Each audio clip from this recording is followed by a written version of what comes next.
How it says, Yeshno am mefozer or meforer. There's a nation. So literally, what does it mean? There's a nation, Yeshno am, there's a nation. Mefozer, scattered, and meforer, and separate. So, okay, you can interpret it to mean that there's a nation that, they don't assimilate, they don't join us, they're not eating with us, not celebrating with us.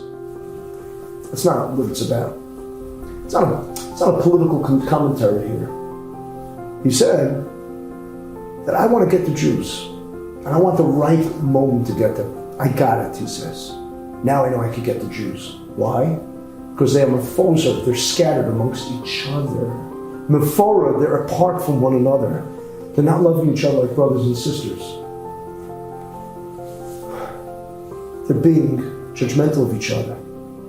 They're not uniting. They're not being loving and sweet and kind. I could get them. And he was right. Because when we coalesce, when we get together, we unite in front, no one could get us. No enemy. Not Hamas, not Hezbollah, not Iran, not Russia. No one. But when we're fractured and fragmented and we're scattered and we don't love one another, then it's just one person. Anyone could get us. And that's why, what does Esther Amalka say, Queen Esther? How does she say today? She says 4 words. Anybody know what those words were? Lech kenos es, it's 5, I'm sorry. Lech kenos es,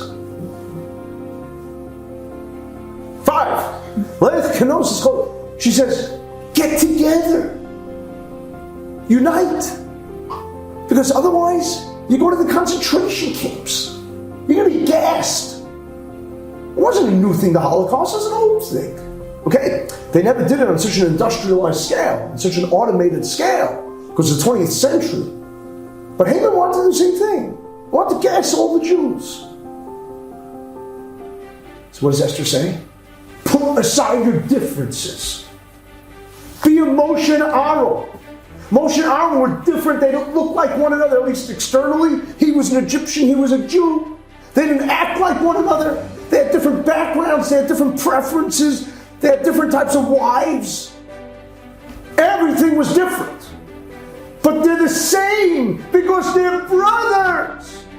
Another Jew out there is your sister. It doesn't make a difference what color hair she has. It doesn't make a difference what kind of uniform she's wearing.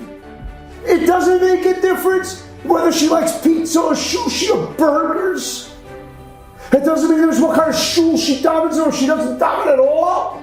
It doesn't make a difference what kind of chumrah she has about Shabbos or she doesn't even keep Shabbos.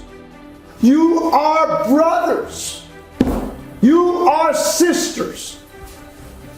And until you get that together, you'll be vulnerable to attack, to car rammings and shootings, and God forbid, the worst atrocities. Lech Kenos is calling you to get every Jew together and let them stand united and say, I care about my fellow Jew. I am into Kiruv. I want to do more outreach. I want to do more Ahavas Yisrael. I want to love my fellow Jew. Okay, the truth is you got to love everybody in the world deserves it. You don't have to be Jewish to deserve respect and dignity. Chazal tell us, Chaviv in Yisrael, Shinukru Baal HaMakom, that precious is a Jew because they're called a child of Hashem. But Chaviv Adam, Shinukru B'Tzalakim, every human being, no matter their nationality, no matter their creed, no matter their ethnicity, every human being, no matter their color, every human being is worthy of respect and dignity because every human being has God's image in them. But you know what? We could be very idealistic and very messianic and ecumenical and say, I have to love everybody and I'm going to start proselytizing the world. No.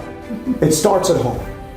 Okay? If you don't love your siblings, you don't love your own intimate family members, and you're dysfunctional with them, you could be a nice politician and run for office and say, I'm going to fix the world. You ain't going to fix the world unless your own wagon is fixed.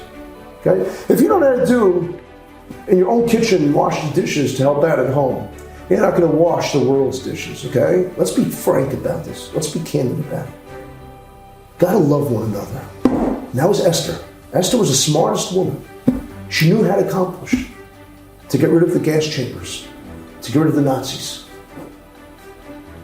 Too bad there wasn't an Esther Malka in World War II to tell the Jews, get along. That's all we need. We need more kiruv. We need people that care about their fellow Jews, more Havas Yisrael, more Achdus. Guess what? The word Achdus means unity. What's the first two letters of Achdus? Ach, brother. Recognize your brother. I'm going to tell you something that's going to blow your minds now.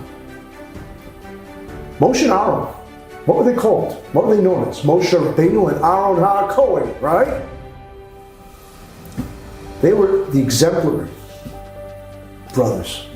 They could have hated one another. They could have ignored each other.